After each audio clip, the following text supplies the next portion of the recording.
Have you ever been in a situation where someone just passes out in front of you and you didn't know what to do? Well, today I'm going to show you step-by-step directions on how to give CPR.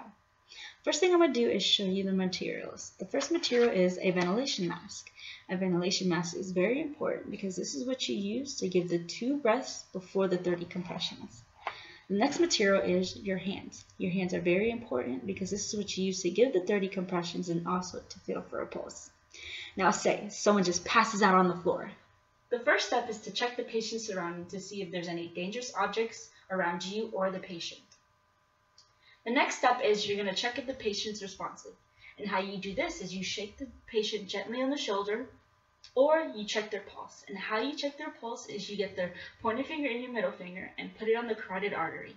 And you wait 10 seconds to see if there's a pulse.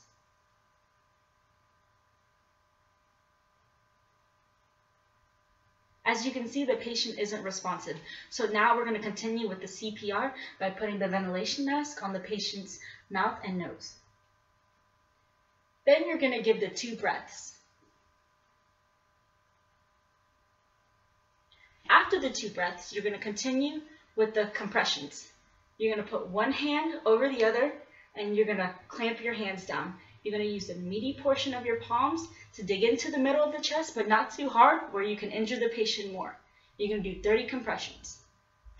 1, 2, 3, 4, 5, 6, 7, 8, 9, 10, 11, 12, 13, 14, 15, 16, 17, 18, 19, 20, 21, 22, 23, 24, 25, 26, 27, 28, 29, 30. After the 30 compressions, you're going to check if the patient's active. As you can see, the patient is active. Now, if the patient wasn't active, you continue the steps all over again. Now, Michael is going to try the steps on me.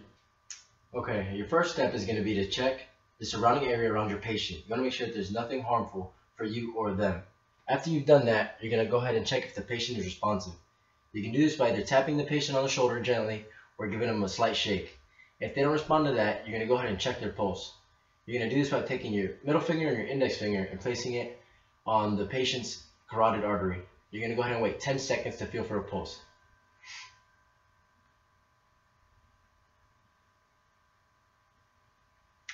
Okay, I didn't feel a pulse. So after that, your next step is going to be to open up the patient's airway. You're going to do this by tilting the patient's head back to open up their airway. After you've done that, your next step is to take the ventilation mask and place it securely over the patient's nose and mouth. After the mask has been positioned, you're going to go ahead and give the patient 2 deep breaths. After you've given the patient the 2 deep breaths, you're going to follow on by placing one hand in front of the other, palms facing outward. You're going to go ahead and interlock your fingers as well.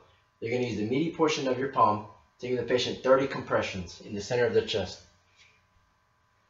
1, 2, 3, 4, 5, 6, 7, 8, 9, 10, 11, 12, 13, 14, 15, 16, 17, 18, 19, 20, 21, 22, 23, 24, 25, 26, 27, 28, 29, 30.